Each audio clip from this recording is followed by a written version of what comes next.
आम आदमी पार्टी के राष्ट्रीय संयोजक एवं दिल्ली के सीएम अरविंद केजरीवाल ने रविवार को पार्टी के नेशनल एग्जीक्यूटिव और 12वीं नेशनल काउंसिल की बैठक की अध्यक्षता की।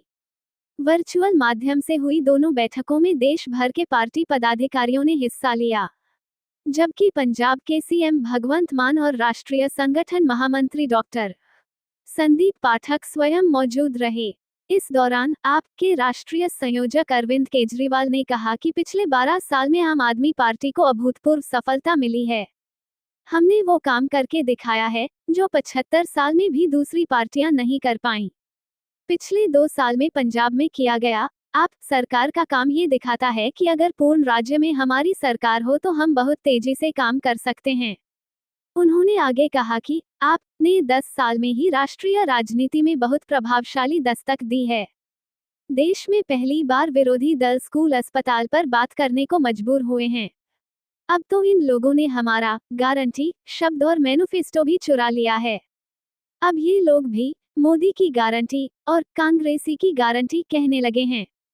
इन लोगों ने जनता को गारंटियां तो दी, लेकिन किसी ने पूरी नहीं की, क्योंकि इनकी नीयत ठीक नहीं है, जबकि हम अपनी सारी गारंटी पूरी कर रहे हैं।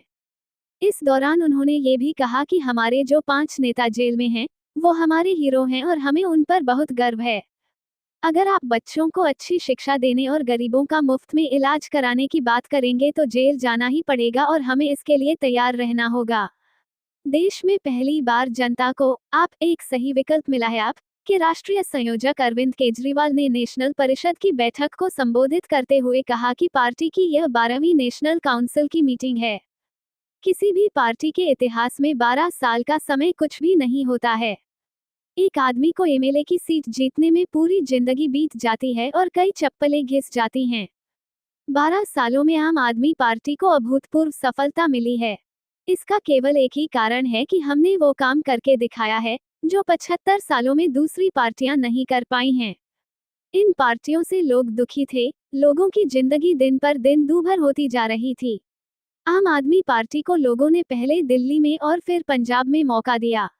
हमने जो काम किए, ऐसे काम किसी और पार्टी ने कभी करके ही नहीं दिखाए थे।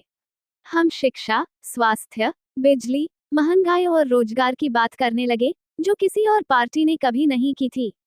देश में पहली बार लोगों को इन पार्टियों का एक सही विकल्प मिला और लोगों को काम की राजनीति पसंद आने लगी।